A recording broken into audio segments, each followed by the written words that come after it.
Wabi Oromia Eja Kurrakeenya Boba'a warraaqsa urjii qabsoo keenya Ollaayaa Oromoo addunyaatti labsitee OMN ulfaadhu roorroo godaansitee OMN dagaagii irra nu aansitee Ollaayaa Oromoo addunyaatti labsitee OMN dagaagii irra nu aansitee OMN ulfaadhu roorroo godaansitee Afaan cunqurfamoota OMN dhokata ifa goota OMN Afaan cunqurfamoota OMN dhokata ifa goota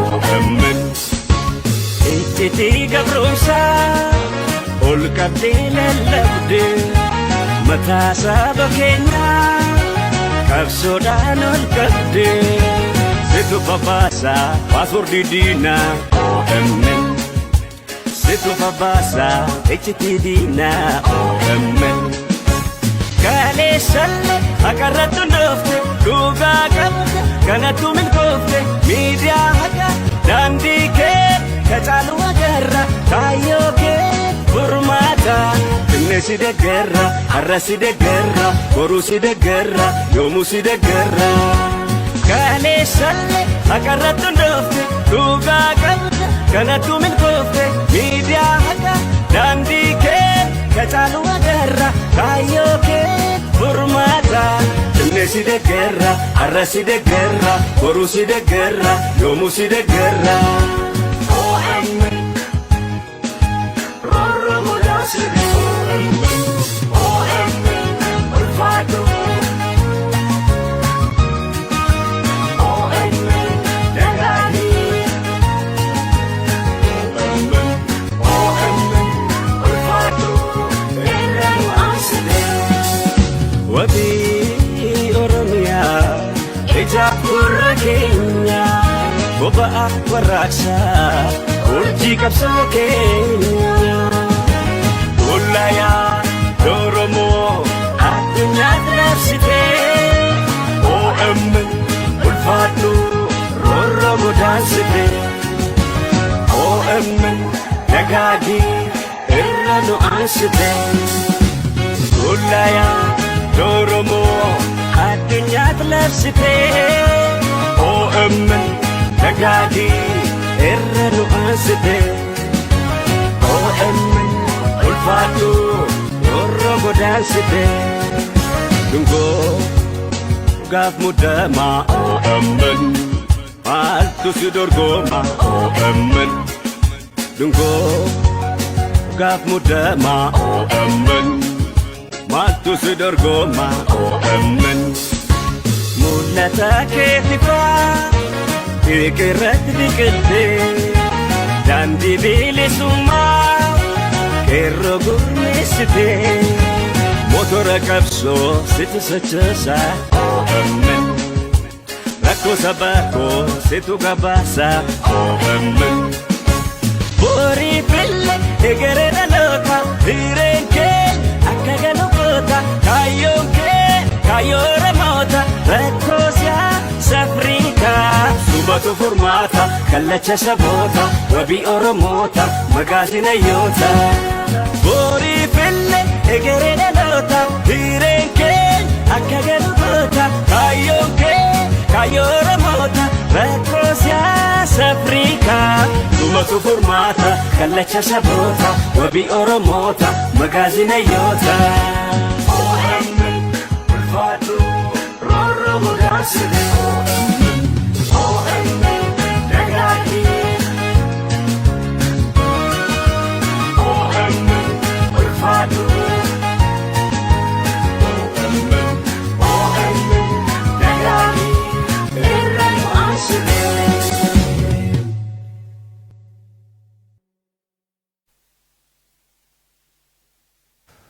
Yooyyaa ammas yooyyaa ilmaan ayyaa bakka jirtan marattuu nageenya keenya ka waaqaa ka oromummaadhaa ka walirraa amantii sanaa qabu warra sanii bareef akka bultan warra sanii dhihillee akka bultan. Salaamullahi alaikum wa rahmatullahi wa barakatuh. Sagantaa teenyataarraa sagantaa addaa waa'ee guyyaa tumsaati. Guyyaan kun guyyaa OMN hoggatti yeroo tokko yeroo beektee waan nu gumaachinee walqixa Facebook illee ngaa moota lamata tajaajilaniif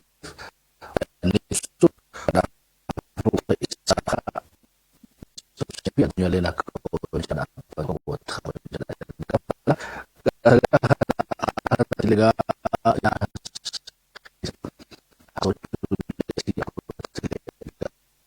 fadhaabbilee qooda beektee OMN fi warri OMN duuba turanillee irra turanillee ammallee itti jiranillee qooda isaaniitiif illee yaadachaa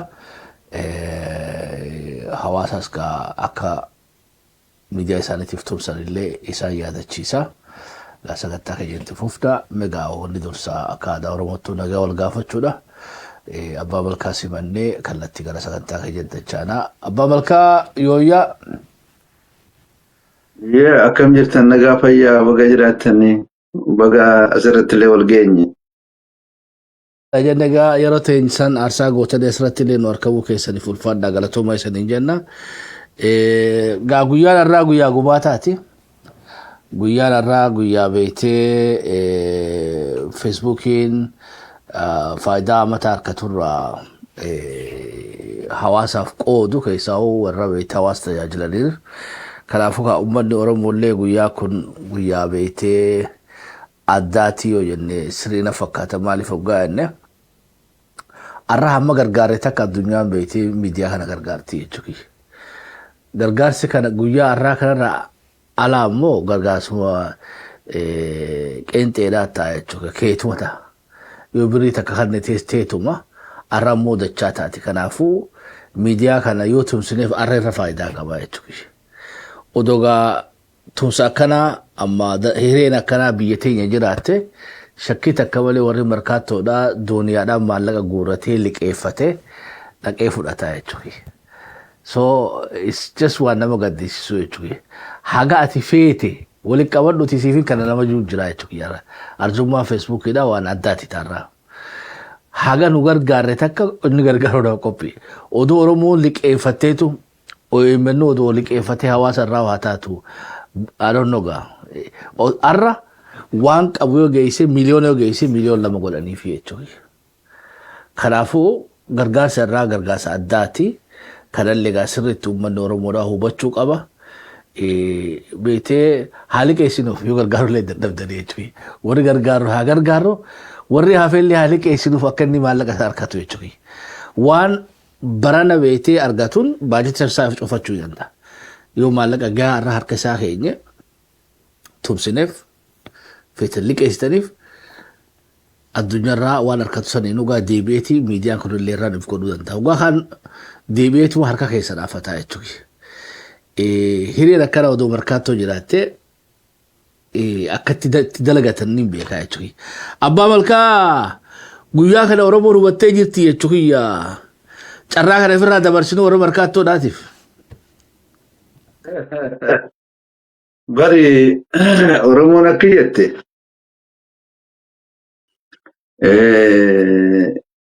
gabrittiin gaafa gargaarsa argatte majii awwaaltii jedhan. Majii jechuun dur namni dhagatti waadaa akka taa'ame dhagatti daakanii dhagaa daayitu san sila gargaarsa waggaa argatte isiif tumsaa hojii irraa xiqqeessaa majii willee ittiin daakan sani dhagaa hogga daakan. So guyyaa silaa tumsa namni argate gartee guyyaa jabaatanii yoo amma namni 30,000 40,000 100,000 yoo baase 100,000 biraa namni namaa kennu jechuu waan guddaadha. Uummata Oromoof illee gargaarsa. Oromiyaa miidiyaa neetwoorkiif illee gargaarsa. Dhugaa dubbachuuf hiree guddaadha kuni. opportunity namni miis godhuu hin dandeenye itti fayyadamuu qabna waan kana dhugaa dubbachuudhaaf waan ati kennite qixxeessee maash godhee yoo ati 10,000 baafte 10 ka biraa yoo ati 100 baafte 100 biraa bifa saniin godhanii community media support godhuun waan guddaadha. I think hireen gaariin dhuftee OMN fi uummata Oromollee hulaa itti dhodhottee jirti. Irraa bananii seeni jechuun malee maaltu jira guyyaa akkanaa kana. Ebergaa galatoomi ebergaa sheektichaatu darasaa isaa wajjin odoo karaa deemuu beektii hadraan isaatu qaqallattee jetti namni hedduutti dhufuutti jiru gaasheekotiin tun hedduu manaa himsin bahanii jechuudha. Imalaaf akka beektee odoo karaa deemuuti magaalatti dhufe beektee lafa ilmi namaa kun beektee uleen darban lafa buune arkinaani. Maaltu eenyu dibbeeti yarra naaf fidaa jedhan beektee nama akkana magaalaa guute kana beektee leencallaaweeti eenyu dibbeeti jedhaa fidee dhufaadha. Guyyaan irraa kun dhugatti guyyaa silaa leencallaawuu qabnu jechuudha. Maaliin yaadadhee Oromoo miliyoona buuftuun beekaa jechuudha OMN'dhaaf. 600 miliyoona. Even achi olii gaafa buuftuun jira. I don't know carraan kun gaafa isa waan jirutti fakkaatu jechuudha. Egaa carraan akka ammaa kun waan jirutti fakkaatu. I think beektee sabaata qabaachuun nu barbaachisa. I don't know ammaa beektee barbaachisni miidiyaadhaa hagamta kanuu galee hin beeknu jechuudha.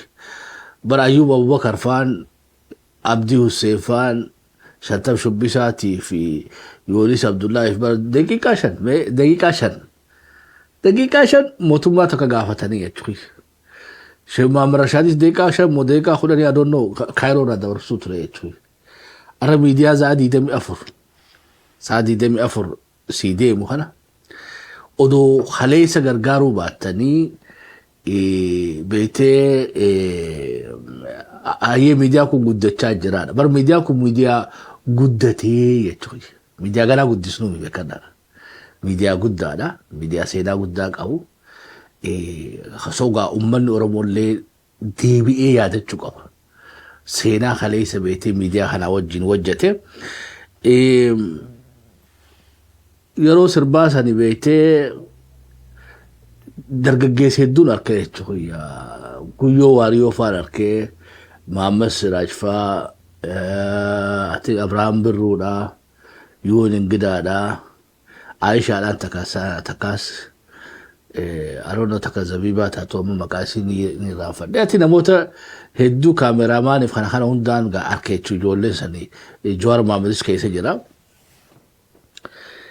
Beekadhu hoggaa kana laalte akka waan beektee kitaaba seenarraa jaarraa wahii tokko dura taatee ajaa'ibaa takka dubbistuu fakkaatti jechuudha. Garuu beekadhu haleessa amata 4 ta'uu jechuudha. Amata 4 keessa gaa hagam takka beektee namoonni irraa asirratti agarta kun hundinuu Muhammad Siraajii, Guyyoo Waariyooti, Yuun Ingidaatii, ati Abrahaam Birruudhaa hamma baay'eedhaa namni falmachuu jiru isa. Dhiyootaan BBC irratti arge. I'm not sure. Bonnaan jechuu barbaadu maali? Ati if booda dachaane miidiyaa kanaan seenaa hojjenne ni yaadannaa. Miidiyaan kun bakaleessa ulee miidiyaa kanarraa ol diinni sodaatu turre jechuudha.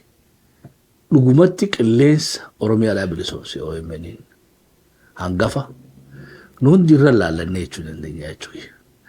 Effartii ammaan dura turte ilmaa gara abbaa malkaatiin deebi'a. Abbaa malkaa jechuu dandeenya manaama beektee Ayyuub Abubakar, Abdii Hussein, Sheekh Muhammad Rashaad Abdulleedhaa fuula rabbi isaanitti haa tolu, Abubakar Musaadhaa, Abdii Qopheedhaa, beektee Maliyoon Lammaadhaa, Alfiyaa Abdurrahaab warra irraa booda aluu yaadadhu kajoolleedhaa jechuudha. Adam Mamadi sa tukos fi Abdullah Enyuti e wari radun harakis talaga fi wari sabaa gubba talaga sugaa fulan imala dheeraa miidiyaan Oromoodhaa beetee manaamu ture sani manaama san OMN galmaan gahee jechuu dandeenya bara beetee akkasii populaara ture ammallee populaaruma. Galatoome gaamelaal waan keessa dabran kana qajeelanii ilaaluun yeroo hunda barbaachisaadha. Akkuma namni dhagahamuudhaaf sagaleen Oromoo akka dhagahamuuf sabni akka wal dhaga'u miidhaan uummata keenyarra yeroo adda addaa keessatti turte dhageettii akka argattu gatii guddaa kafalan.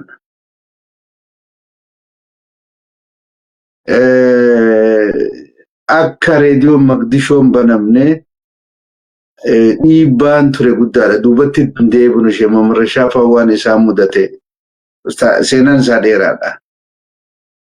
Kitaabni afaan Oromoo bahee maxxanfamee hayyamuma mootummaatiin bahee irratti cufamee akka uummata biran geenye godhame. Haji Masani Habib Qur'aana afaan Amaaratti kan Haile Sillaasee hayyamsiisanii dedikeetiin si godha fuula duraa kasi faarsu na hayyame jeeni faarselle hayya eeguma jaanoo hayyame faarselle itti cufamee duuba hanga Haile Sillaaseen buutti kitaabni sun uummata bira ga'uu dadhabe. Dhagayamuu fedha namni. Akkati warri si cunqursu akkati hin dhagaamne si godhan. Duuba kun gatii lubbuu kafalee warri raadiyoon Maqdishoo jalqaban uummata kanaa fi sagaleen uummata kanaa akka dhagayamuu fi kan nyaadhaman. Miidhaan meeqa namarra geesse. Raadiyoon Maqdishoo saniin alatti uummanni Oromoo annama bagaafa san jiraatee beeku nama raadiyoon san dhaggeeffachaa ture.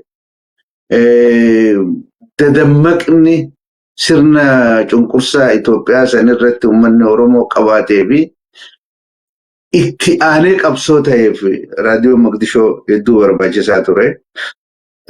Kana yoomillee dagachuu dura hin jiru.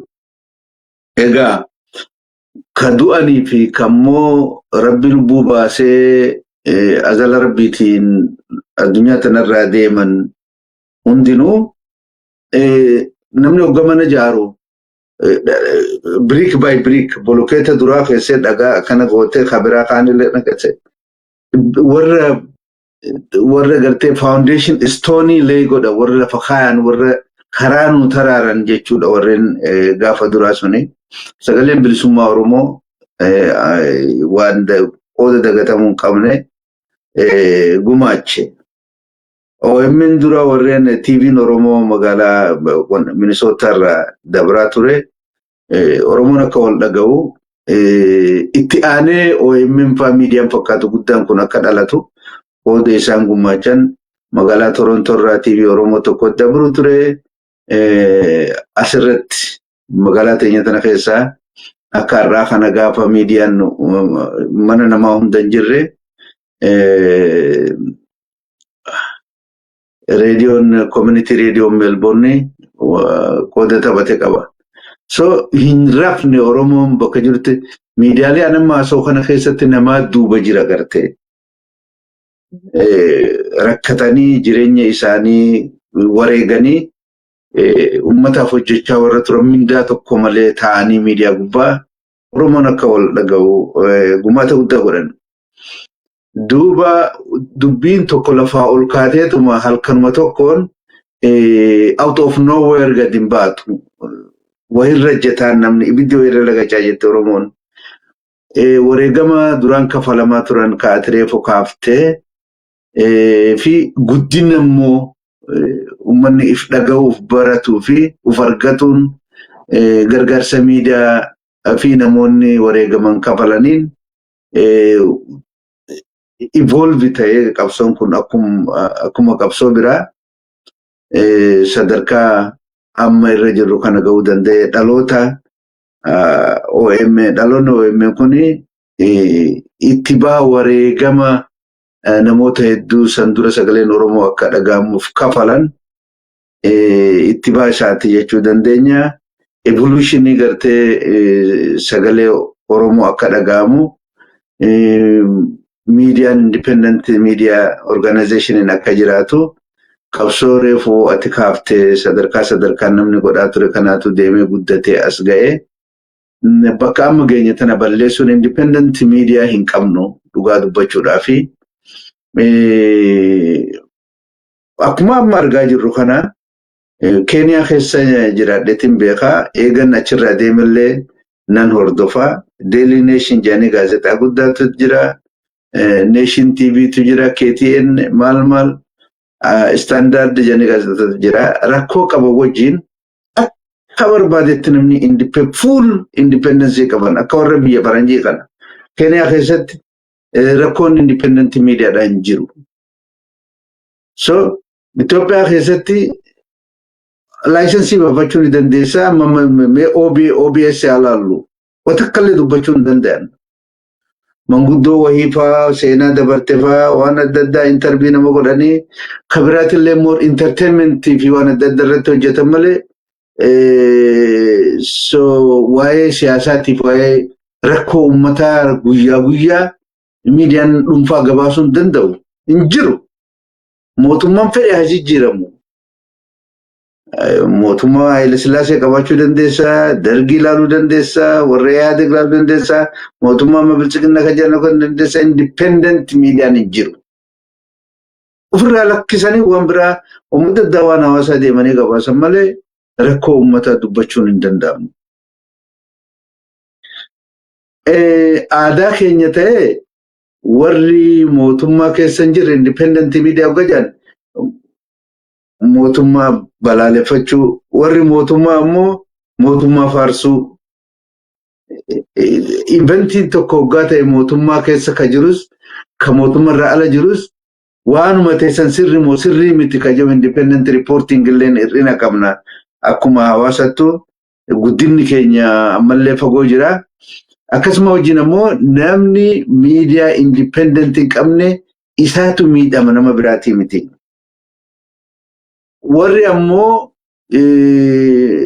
press law biyya keessaa sanirraa ala jiran kakka OMN Shabboo miidiyaa warri akkatti gabaasan waan hundan sodaanne itti bu'an kun qabaachuun gaariidha. Mootummaaf illee gaariidha. Maal jennaan rakkoo isaanii namni hoggaa isaan qeenqee ni wayyeeffata. Miidiyaan waan itti dho'isuu barbaadu si jalaa baasa. Akka embarrassmentiin hamaan akkas hin mudanne publicity hamaan akka gartee si mudanne atillee waan san tarkaanfii fudhataa jechuun miidiyaan nama wayyeessa nama qeeqa. So bulchiinsi gaariin akka jiraatu justiceen akka jiraatu corruption akka dhaabbatu godha. Amma yoo ilaalte biyya teenya keessatti warri mootummaa biyya bulchan miidiyaa mootummaarra malee miidiyaa dhuunfaa biyya keessa biyya alaa CNN isaan godha interview isaan godha. Al Jazeera irra ni dhaqan. VOA irra ni dhaqan. Igaltee BBC irra ni dhaqan. Miidiyaa biyya keessa irratti warri biyya bulchan ni dhaqan. Fedhan akka independent miidiyaan interview isaan godhan baalasaltaanonni biyyaa hin godhan akkas. Maaliif warra isaan faarsu kan mootummaan mindaa kafaluuf san achi dhaqaniit dubbachuu barbaadan. Ka waan isaan dalagan faarsee akkamitti kan hojjetan waan gaarii hojjetanii kun akkana taatanii maa kana balleessitan namni jo'uun hin jiru achi. So namni miidiyaan akka OMN kun jiraachuun ummata keenya biyya keessa jiruu fi biyya alaatti irrallee jiru independent media reporting qabaachuun hedduu barbaachisaadha. Mootummaa fi warra mootummaa irratti ummata keenya ka biyya jiru baadiyyaa fi magaalaa nama jiruufis. Inimaa silaa OMN baadiyyaadhaa ofiisa qabaachuu turre ture. Aanaalirraa achirraa nama riippoortii isaaf godhu openly and legally operate gochuu turre ture. Silaa haa ta'uti haala ukkaamamaa amma keessa jirru kana keessatti sagalee uummataa seenaa OMN yeroo biraa yoo gaaffii qabaatte deebinee waan OMN dubbachuu dandeenya. OMN Oromoon biyya keessaa fi biyyatti akka wal dhaga'u rakkoo hamaa keessa turre warra ollaa keenya wal nu dhowwee ollaa keenya hidhachiisee akka sanyiin Oromoo dugugamtee baqataa taatee gartee akka baala mukaatti harcaatee lafatti gad naqamtu warra nu godhe warra likkii sin galchina nuun je'e harkaa baanee bakka arra jiru tana akka geenyu OMN ala deemuu hin dandeenyu kana godhuu hin dandeenyu ture. Kanumaan Oromoo beekuu qaba. Qabeenya isaatiin uummanni Oromoo bira dhaabbatee deeggaree miidiyaa kana utubee eenyullee gatii kafalee yoomuu jiran qoonni leenca akka OMN. Dhugaa dubbachuudhaaf. Kana beekuudhatu nurra jira. Kanaaf miidiyaa kana immoo guyyaa waan isin gootan dachaa goonee isin bira dhaabbanna jechaan guyyaa dhufe guyyaan kun lamaa miti ka inni nu guyyaa tokko guyyaa xiiqii guyyaa cinnaa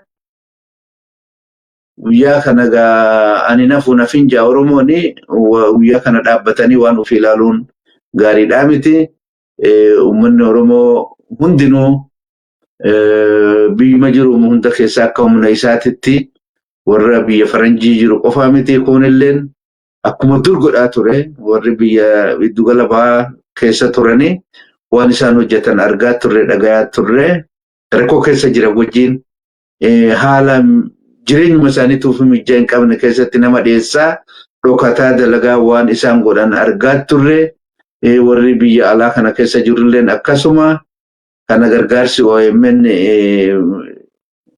dhaanfannee turre gaafa duraa warri isaati jedhanii bananiiti akka malee galgalaa fi ganama waan Oromoo mataa cabsu waan Oromoo xiqqeessu waan Oromoo hinaafsisu waan guddaa nurratti hojjetanii OMN xiqqeenya san keessaa nu baase arraba san jalaa nu baase dhugaa teenya jallisanii gabaasaa turanii dhugaan Oromoo bakka argattee miidiyaa kamirrallee olitti akka miidiyaalee gurguddoo biyyoota faranjii keessa jiran kana keessatti saba Oromootii fi ummatoota birallee mobilize godhee bakka arra jiru tara ga'uu dandeenya. Kana dagachuun nurra hin jiru yoo sagalee tana dhabne bakka teenya takaleessaatitti deebinaa akka kun hin taane uummanni Oromoo biyya keessa fi biyya alallee biyya keessa jiru hunda keessatti jireenya hamaa fi gaarii qabu hunda keessatti haaluma keessa jiru maraanuu miidiyaa kana bira ciniinnatee dhaabbachuudha qaba. Guyyaan namni immoo dhugaa tanaaf dhaabbatu guyyaa irraati. Kaawwanni namni godhu hundi dachaa taatee akkasitti gargaaramtu. Guyyaan kun guyyaa cinnaatti nafina Oromoo sagalee kana dhageessan biyya keessaa fi biyya ala biyyoota adda addaa keessaa haala mijataa ta'e mijaas hin qabne keessa haala ulfaataa ta'e keessattuu uummanni qabsoo isaatirraa hafee hin beeku. Dhugaa isaatirraa hafee hin beeku. Yoo miidiyaan kun hin gargaaramne bakka kaleessaa sanitti deebinaa ka jiru kana balleessinee ajjeefnee ammallee takka jennee waa barbaaduun laafaa hin ta'u miidiyaa kana bira dhaabbannu warri sagalee kana dhageessan biyyuma hunda keessa warri jirtan jechuun barbaada. Ayyoo ulfaadhu abbaa malkaa. Sogaa miidiyaan kun namaan ijaarame jechuudha nama beektiif kanneen ijaarame. Yoo fi kanneen wanni Oromoodhaa haala guddaan isii beekan abbaan qabdu jechuudha. Warra fi kanneen wanni Oromoodhaa deemtee as geesse. Sogaa warra fi kanneen isaanii wanni biraa takkanni nuuf illee hin jirtu jechuudha. At least qooda isaanii beekuu fi namoo barbaachisaadha. OMN muuziqaa qinii gochuu takkaa jettanii itti seenu jechuudha. Gaafa dura jalqabu deemu sanii hedduu muuziqaa sirboota adda addaa kana taphachiisa. Biyyaan ture gaafa sanii. Mire inni uumee hin beekaa jechuudha. Kan sagantaan takka hin jirre beekana. Sagantaan takka hin jiru guddaa muuziquma taphata. Maquma muuziquma kunuu kan haasawanii biraatu hin jirre. Hawwii fi hamileen inni uummata keenya keessa uume waan harkaa dhageetii jetii jechuudha. Seenaa san beektee irra deebi'amuu hin danda'amu. It's amazing jechuudha. Duuba xiqqoo booda torbaan lama sadi shaakallee akkasii eega godhan booda gara oduutti jalqaban. Abdii fi xeedhaatii yaadadha. Deen uummata Oromoo keessatti namni dur doktoraan ta'a fi injiinaraan ta'a fi waan adda addaan ta'a jee ijoolleen xixiqqoon lafaa haatu abdii fi xeedhaa ta'uu feete jechuudha. Duba miidiyaan kun beetee galmee seenaa isaa sanillee innillee fi yaadachuu qaba jechuudha. Hawaasa qofaaf miti innillee fi yaadachuu qaba. Innillee booda deebi'ee namoota beetee kaleessa isaa gumaachan hundaa'uu isaa hojjechaa turan hundaa'uu yaadachuun akkaanii barbaachisaadha. So warra duraan jalqabe sanirraa abdii fi xeedhaati jechuudha. Eegas gaa heddummaataniitu itichaan dhufee Usmaan Okummeedha.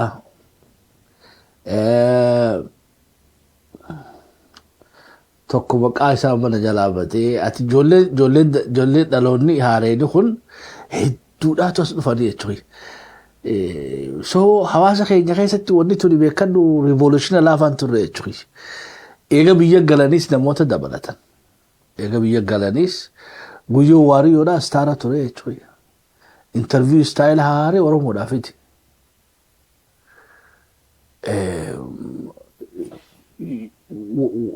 So taguyyoodhaatis beetee quba akkasitti ija kaayee jechuudha abbaa duulaadha. Beekadu turundi gootummaadha bara. Taayee danda'aadhaa beetee hafuuratti kutee jechuudha. Wal bubuusuun tun beekadhaa jaraan rakkina qabdi. Rakkina qabdi. Uummanni kun beekadhu seenaa gaafa isaan hojjetan nuti irra deebinee hojjechuu hin dandeenyu. Because kontekstiin gaafa saniitiif irraa ta'a jechuudha. Warra beetee dhabala harka qabatee uummata Oromoo kana tajaajila jechuudha. Yuhun ingidaa tokko mid dagannaa jechuudha. Nama beetee gaafa Haacaaluu Hundeessaadhaa du'e sagalee maayyiidhaa ta'oo himan isa turte jechuudha. Halkan itti bulee guyyaa itti oolee akkasumatti miliqaa jalaa ilaa hamma Ambootti ilaa hamma maatiitti dhaqee seenaa hojjettee jechuudha ijoollee sana. Abiraam Birruudhaafaan itti hidhamanii jechuudha. Wanni itti hidhame maas eenyu guyyoo waariyoodhaatis. Jarri kun hiiroo bar naashinaal hiiroodha. Akkana wal baxxangoonee wal darbuun qabnu jechuudha. Dajaniin gaa jalqaba Raayilaa Ammaatuu keessaan baane jechuudha itti jira. Ammoo wanni ani abbaa malkaa gaafachuu barbaadu kaleessa Abubakar Muusaadhaa diinaan nurraa ajjeesee. Abdii Qopheedhaa fuula rabbi isaanitti haa ta'u hundi isaaniitu diinaatu nurraa hidhee rakkoo beeksisee gaa rakkoon sana bubbulteetu isaas nyaattee jechuudha. Ayyuub Abubakaris hayyee diinaa ajjeese. Diinni waan tooftaa jijjiirateen fakkaatu jechuudha. Boggaan kan laalu OMN istaaroota isaa continuously keessaa guuraa nyaataa jira waraabessi. Miidiyaan kun hagam takka ofirraa harkee hin beeku. Hawaasni kun hagam takka ofirraa harkee hin beeku jechuudha. Namoota miidiyaa kanarra mul'atan, namoota miidiyaa kanarra seenaa dalagan hundinuu arra beetee akka waan I don't know. Bar hoxuu bar miidiyaa deebi'anii miidiyaa dalaguu miti. Mul'ataatu jiran jechuudha. Waraabessi isaan nyaatee iyyuu isaan jiru. Waan nuquman qabne jira jechuudha. Ijoollee tanuu harkaa miidhaa jiru. Diina nuti karaatti hin beekne nurra dalagaa jiraahidha. Ayyuub Abubakar ayyee ajjeesanii usiisanii. Abdii fiixee irraa haqa guyyoo waariyoodhaatu maaltu usiisee jechuudha. Ifirra harkaa jirraahii harka mul'anne qabeetee ijoollee ijoo taate miidiyaa irraa guuraa jiru dhabamsiisaa jiru. Wanni tun yoo ofirraa beekuu baanne nama malee miidiyaan hundinuu kollaabsuma ta'uu ta'a.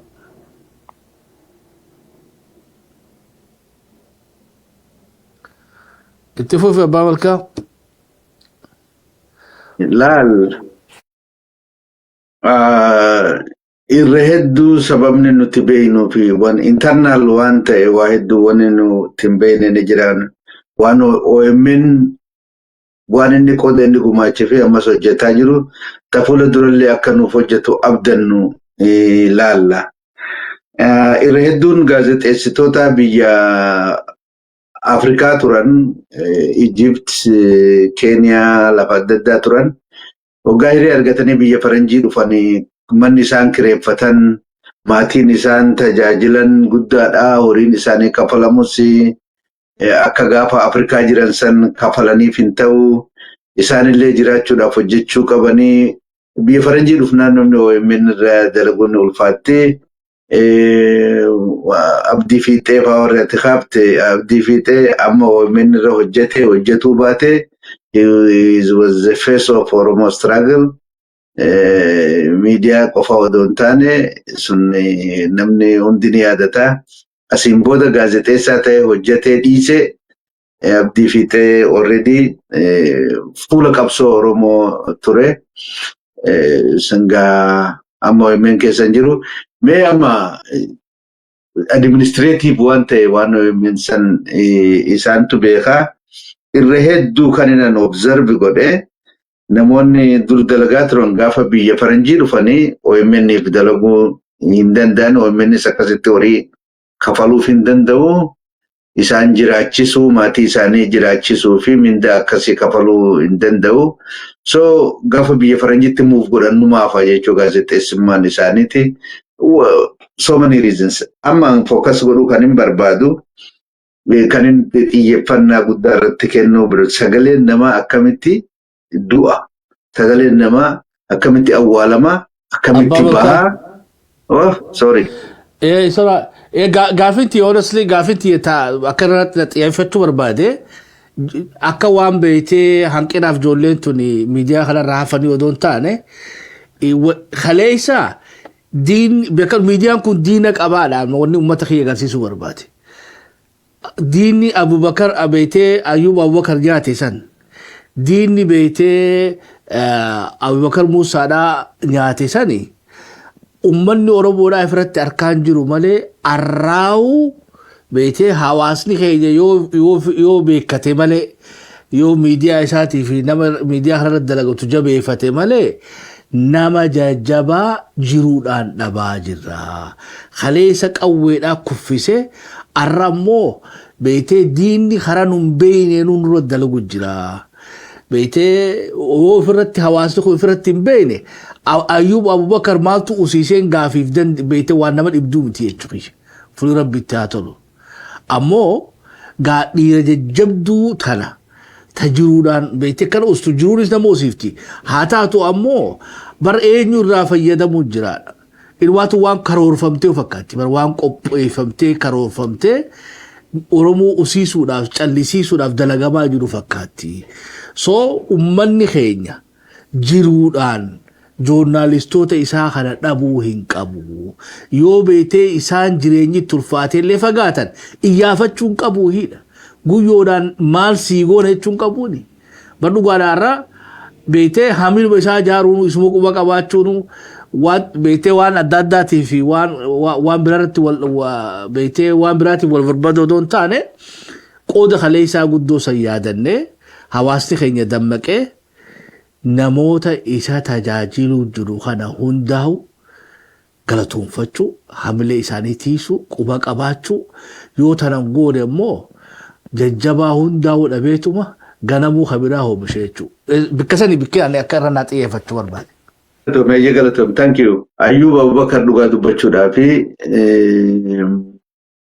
Rabbi rahmataa godhuu fi isaa fi warra wareegama fakkaataa baasanii namummaa akka kiyyaa fi kee kanatti jireenya jaalatu maatii horatee akka ilmaan fi namni itti jaalatu ni beekna, jireenya lubbuu fi namni itti jaalatu ni beekna.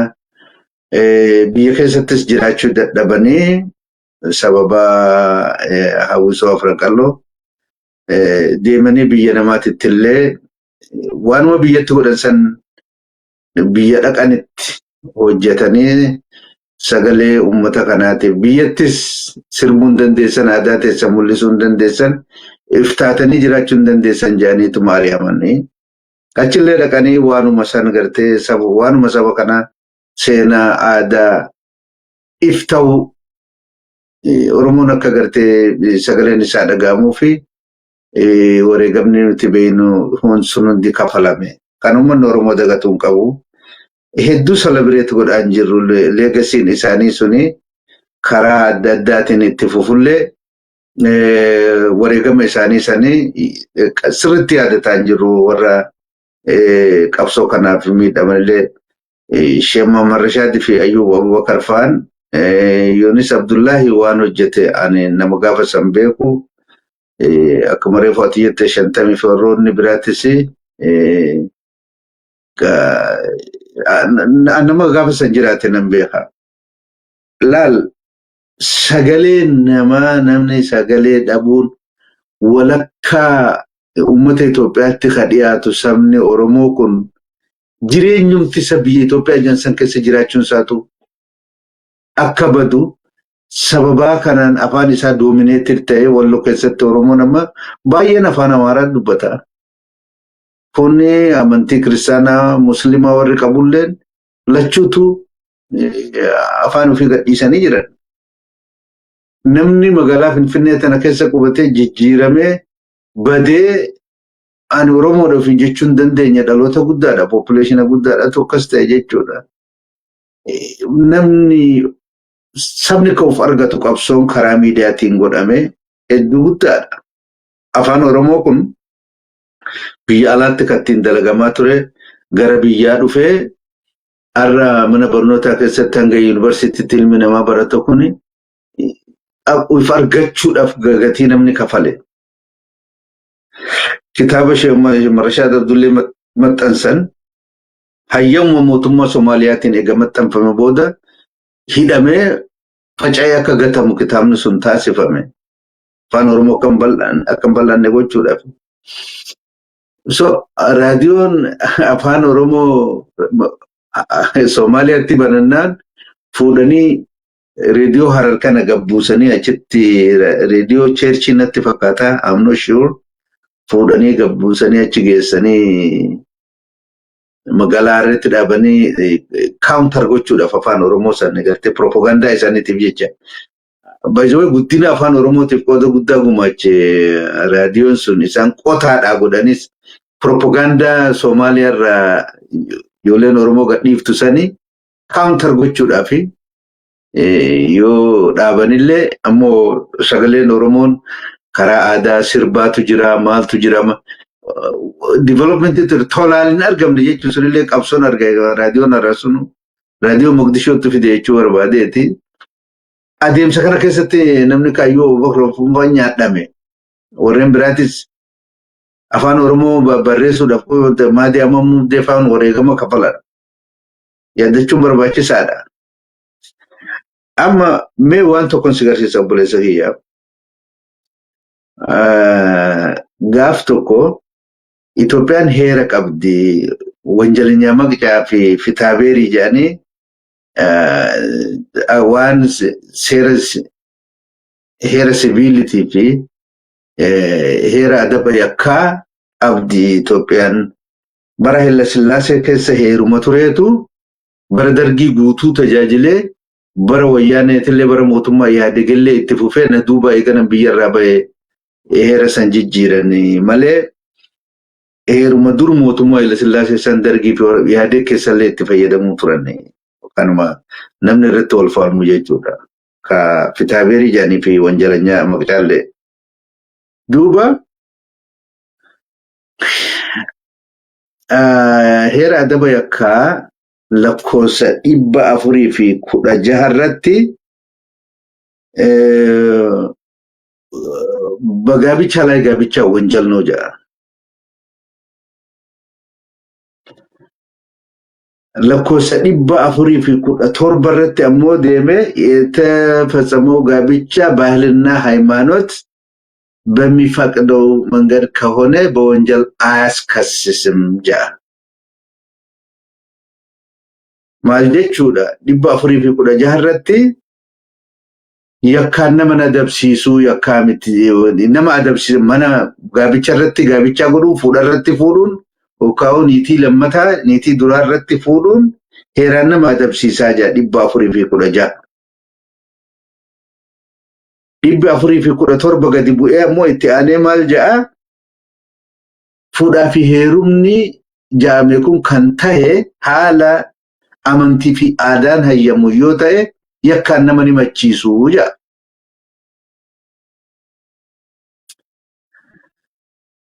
Heerri kun haa jijjiiramu ja'amee dibeetiin gaafa Ihaadeeg ta'aa ture. Inpuutii takkaa'u sagalee dubartootaa dhaggeeffachuudhaa fi Itoophiyaa higgi ባለሙያዎች ማህበር ጃኔቲ ኢትዮጵያ ህግ ባለሙያ ሴቶች ማህበር ከጃንቱ ቱሬ ጀጃላ ዱበርቲ ሙስሊማ አቺ ከሰን ጅርቱ ዮ ነማ ለማ ሞሰዲታ ያንን ቤኮን ሚሴንሶኒ ወረሰኒ ዲበሰዲ ፊ ሸንተሚ ወይ ስሪቲን ቀቡ ገሩ ዲበሰዲ ፊ ዋታውነን ቤቃ ሚሴንሶኒ ሱን ዱፋኒ ሁንዲኑ ዱበርቲ ሙስሊማ አቺ ከሰን ጅርቱ sagalee dubartii Itoophiyaati jedhamee fudhatame ammoo sagaleen isaanii yakka godha fuudharratti akka fuudhuun yakka haa ta'u yakka godha jedhanii waraqaa barreessanii mallatteessanii mootummaa kennan barreessuun. Muslima dhiisii kiristaanniinuu yoo maqaa jijjiirrate malee bara Haayile Sillaasee keessa baratuu hin danda'u ture. Yoo sabaanis namni miidhame amantiinis ammoo dabil jechuudha. Warra muslimaa Itoophiyaa keessatti. Kunuu maqaa jijjiirratu malee warra kiristaanaa barachuu hin danda'u xammaqamee. Kun ammoo haaluma fedheenuu mana barumsaa seenuu hin danda'u ture.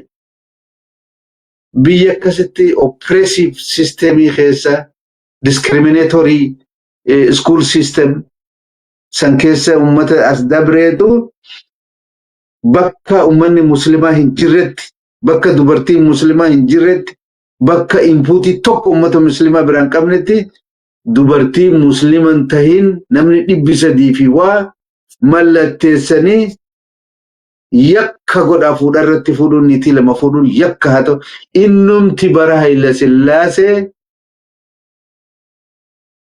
heera adaba yakkaa lakkoofsa 417 gubbaa የተፈጸመው ጋብቻ ባልና ሃይማኖት በሚፈቅዶ መንገድ ከሆነ በወንጀል አስከስስም ከዩሰን ለንከኤ ያካ አከታው ያደዲየሰን ጀቻና በካ አቲን ጅር ሰገሌ ሙመተ ሙስሊማ እንደጋምነ የቾ ከነ የቾ ሰገሌን ዱበርቲ ሙስሊማ እንደጋምነ የቻላ ከጀቾ አቲ ቢረ ጅራቹ ዳቡን ተሂ namni beekaatuma exclusive godhee keessaa si hambisee sagaleen ta'e bakka hin jirretti egeree ta'e tirratti murteessuun hangas nama miidha. Ani yeroo san nama beeku waan heeraa kanas nama naannessaa ture waan miidiyaadhaan deemu kana namni hedduun understanding godhu arra namni baratee jira gaafa san nama akka kiyyaa kanaaf very torturous waan ulfaataa tokko waan ati sammuu kee baachuu hin dandeenye. Hawaasumti ati keessa jirtu kunu hawaasumti ati miidhama isaa argitu kunu miidhaa tana hin arguuf irratti laaleetiin gaddaa ture walga'iin sun miidiyaadhaan broadcast godhaadhaa dubartiin sun akkasitti akka malee dibeet godhanii yaada san murtii san dabarsanii mootummaatti kennan jechaadha. Dhagahamuu dhabuun baay'ee nama miidha. Biyya keessatti bulchaan aanaa tokko bulchaan godinaa tokko poolisiin abbaan alangaa aangawaan mootummaa tokko waan malee yoo nama godhe wanni sun yoo miidiyaa irratti riippoortii godhame namni biraa yakka fakkaataa hin hojjetu miidhaa fakkaataa uummata irratti hin geessisu. Uummanni keenya bakka hundatti miidhamee namni warra karrayyuu maaliif nama ajjeeftan namni jeen hin jiru hagamma. Inima guma kafallaa jaani nasiyaa warra ajjeese warra mootum biyya bulchuutu guma isini kafallaa jee nama lubbuu nama balleessu yakka. Biyya teenya keessan jiru namni bulchaa aanaa san dhaqee bulchiisa dirree dhawaa dhaqee eessa geesse maaliif lubbuun nama ajjeefamte warri nama ajjeesan sun tarkaanfii maaltu irratti fudhatu jee miidiyaan nama gaafatu magaalaa Direedhaa fi Itoophiyaa guutuu keessa hin jiru. OMN fi shabboo miidiyaadha kunoo as biyya alaa taa'ee kawaayee nasihaa dubbatu. Duu nasihaatuu gabaasee raadiyoon biyya keessaa miidiyaan biyya keessaa akka malee miidhamu ulfaa waliin duu dhiigni si dhiiga saree ta'u namni dubbatu jira biyya keessaa. So ni miidhamtan yaa uummata Oromoo. Egereen keessan ni bada miidiyaa malee jiraachuu hin dandeessanii.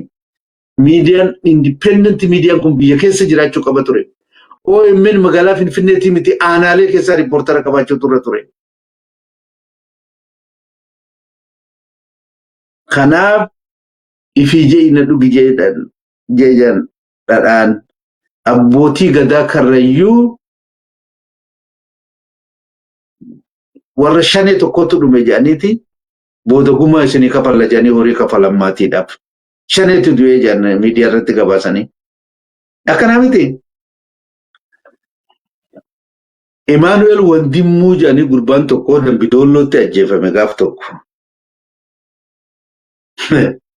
Batoksi mucaa harka hidhanii namni na arge jiila namni na abbaa torbeeti ani kunoo hidhameeti harka hidhanii namni na ana argaa jiila ana abbaa torbeeti mucaa warra mana amantaa keessa hojjetu nama nagaya miidiyaan Itoophiyaa maal jee gabaase. Emmanuel Wandimmuu የሚባል የሆነ ሸኔ በቶክስ ልውጥ ሙጫ harka qaban ka hidhanii deeman kan nuti arginu. Gaafa wayyaanee miti bar amma mucaa harka qaban kun ani abbaa torbeeti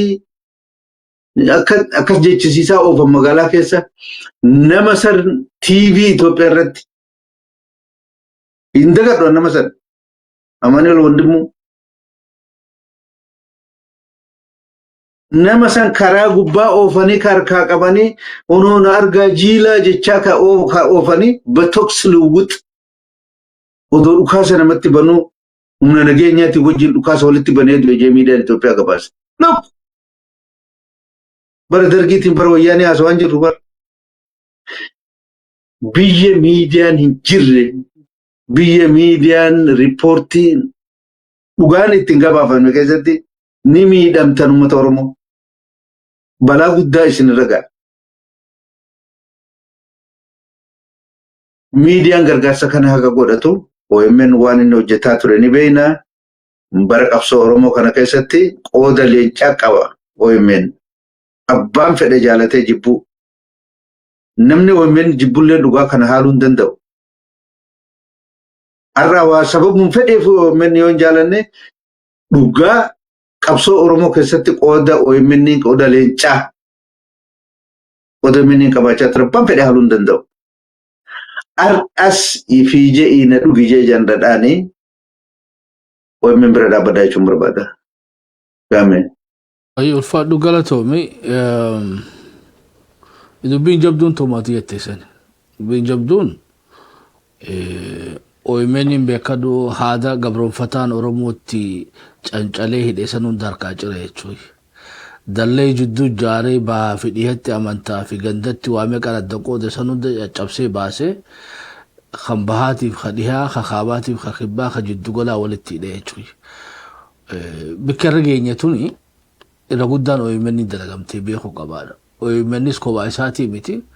Ijoollee arra beetee mana galtee lagattan tanaatu hojii seenaa beetee seenaa qabeessa kan hojjete jechuudha. Abdii fiixee hordofame barbaada eessa jira laala. Akka laafatti waliin darbina jechuudha. Bara Abubakar Muusaa Diinaa nurraa nyaate jechuudha. Abdii fiixee eenyu nyaate? I think if gaafadhu guyyoo waariyoo if gaafadhu nama kaleessa si tajaajile nama kaleessa si cinaa dhaabbate miidiyaa kanaa gumaache hundaa'u yoo waan biraa dhabdeef galatoonfadhu hamilee isaanii jaariif jedhu kun hundinuu sabbantoota akka deebi'anii ammas miidiyaa kana kunuunsan abdii guddaa qabna. I think Faayisaa Iliyaasiinsa maqaa ishee dogoggoruu baadhee namoota hedduu jechuudha maqaa isaanii hunda yaamiin danda'u nama miidiyaa Oromoo irra dalage hunda isaaniitu yaadachuun galatoonfachuun barbaachisaadha. Warri miidiyaa irra dalaydanillee dalagaan hin dhumne adeero. Oromoon arrallee gabrummaa jala jirti. Hayyee sagantaa gama xumura dhiyaachaa jirra. Abba Malkaadhaan maal dhaamtaa jechuudha? Warra miidiyaa kana asiin gaheen kanarra beektee sagalee isaanii dhaga'uu dhabneen hawaasa keenyaaf miidiyaadhaaf nu hundaafuu maal dhaamta? Game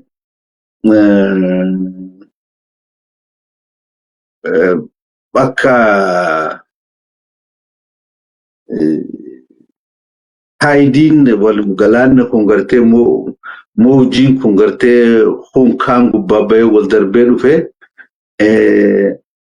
duuba raaf karanti bishaan qilleensa guddaadhaan dhiibame sunaamii waan jaanfaa guddaa fidu gartee waan balaa akkasiiti balaa nama biyya teenya keessa jirtu naannoo keenya biyya teenya qofa osoo hin taane ollaan Ethiopia, Somalia, Sudan, South Sudan, aga Central Africa, biyama Democratic Republic of Congo, DRC jaan kana haga Central Africa fi Sahel region aga Burkina Faso faatti Mali wanni amma deemaa jiru hanga Nigeria jechuudha. As gaafa Afrikaa kanarraatu jira. Haalli kun keessatti kan reefu jedhee obomboletti gartee bishaan dhiibdu sanaamii waan akka sanaamii faa waan taayidii guddaa gartee galaana guddaa fuudhee namaan dabruu danda'u kammoo namni tokko qofti biyyi tokko qofti sabni tokko qofti kontrooluu hin dandeenye geopolitical tension in Horn of Africa and beyond raafama guddaa keessa gaafa Afrikaatti fi warra Great Lakes kana hunda akkatti raasaa jiru kuni nuti keessa qooda qabaannee qabaachuu baannee karaa ta'een dhiibbaa nurratti qabaata. Nuti immoo amma immediate problemiin keenya rakkoo biyya teenya keessa jiru rakkoo Oromoon fi funagaa dhabee bobbaa gala dhabee rakkoon jireenyaa rakkoon nageenyaa rakkoon bulchiinsaa rakkoo meeqaan xaxamee odoo jiru haalli geopolitics illeen marfama guddaa keessa nu galchee jira. Haala ulfaataa akkanaa kana keessatti cal'isanii tattaa'uun gaariin ta'u. Yoo xiqqaate miidiyaa qabaachuun barbaachisa. Miidiyaa qofaa miti wakka nuti qabaachuu qabnu. Miidiyaan ammoo qulfiidha. Warreen miidiyaa keessatti muuxannoo qabdanii warreen ammoo gara miidiyaan kophaa isaa miidiyaan ta'u hayyootaan utubamuudha qaba. Diinagdeedhaan utubamuu qaba. Humna hojii warra independent media reportii kan uummata biraan ga'uu qaban jajjaboo feesisanii warra amma akkuma ati jettee kaleessa qooda guddaa gumachan Ayyuub Abubakar argateen beeku gartee wanni isaa waan isa fakkaatu Oromoo bira argateen beeku.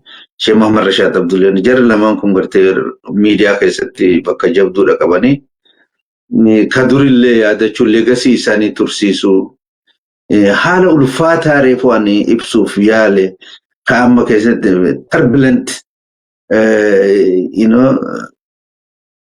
turbulent time in our history yeroo hamaadha gartee galaana sunaamii guddaa kana keessatti usneetuma akkanumatti dabruu dandeenya miidiyaa tokkoon alatti jechuun ulfaataadha.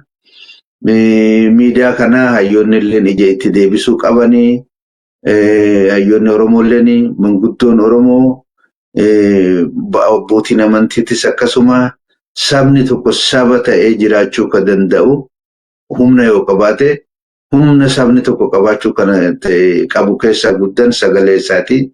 sabni kun sagalee akka qabaatu dubbiin kun dubbii warra OMN qofaa miti dubbii hayyoota qofaa miti dubbii manguddoo qofaa miti dubbii dargaggeessas dabalatu dubbii abbaa qabeenyaa hunda dabalatu warri horii kennuu hin dandeenyellee miidiyaa ofii bira dhaabbatanii hamilee itti gochuun barbaachisaadha. Kanaafuu independent media organization hojii isaan hojjetan kaleessa rakkoo hamaa keessaa baanee akka cunqursaa hamaa barootaaf nurra ture firraa hambifnu waan nu gargaaran keessa dubbiin guddaan miidiyaadha. Arrallee miidiyaa dhabuun kasaaraa fakkaatatti waan nu deebisuuf uummanni Oromoo qabeenyaan bira dhaabbachuu qofa odoo hin taane dhaabbatumaanuu waa'ee sagalee qabaachuudha. Dhaloonni kun akka itti yaadu OMN illee bira dhaabbatanii akka gargaaran namni rakkoo hin qabne hin jiru. Namni jireenya mataa isaatu akka itti gaggeeffatu keessatti gaafa waa tolchuu qaba, gaafa waa balleessuu qaba. Kufaa fi kufaa ka'aati ilmi namaa ka deemu gatantarri yeroo hunda jiraachuudha danda'a. Wayis balleessuun akkuma waa tolchuudhaan jira adeemsa keessaa.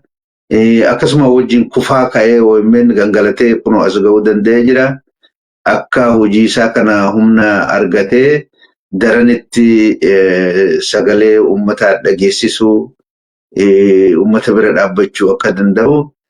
Biyya keessaas biyya alaatis haaluma keessa jirtan hunda keessatti akkuma kaleessaa rakkoo hamaa keessa odoo fi jirtanu nama baqataa dhokataa hojjechaa akkuma qalee gargaarsaa turtan warri biyya faranjii keessa jireenya mijataa keessa jiraatu kan lubbuu isaatii fi sodaa malee jiraatu qofa odoo hin taane warri mana namaa hojjetan hayyama malee dhokatanii lubbuu isaanii balaaf saaxilanii hojjetanii OMN gargaaraa turan kaleessa biyya Arabaa keessattuu arras akkuma kaleessaa sagalee teessan akka dhaga'amtu OMN isa keessan fedhaa OMN bira dhaabbadhaa jechuun barbaada galatooma.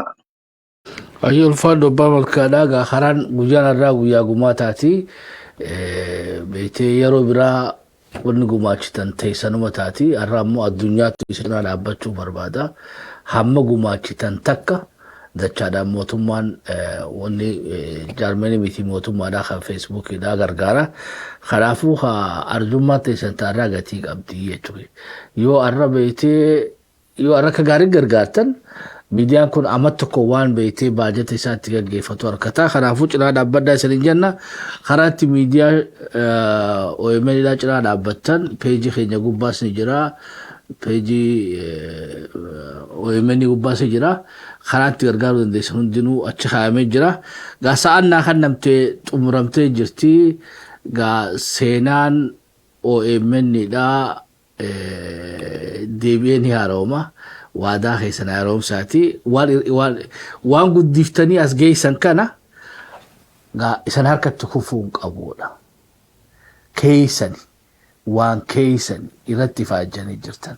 Kanaafuu warri miidiyaa kana gubbaa hojjettanillee gabbaati miidiyaa kana tumsa hawaasni keenyallee warri miidiyaa kana gubbaa hojjetaa turellee galatoonfadha miidiyaa kanallee cinaa dhaabbadhaa isiniin jenna gaasaan qabu haganuma tanaalaa tamtee haga qophii kana fakkaattu waliin dachaa nutti nagaa waaqaa keessatti tura teegi.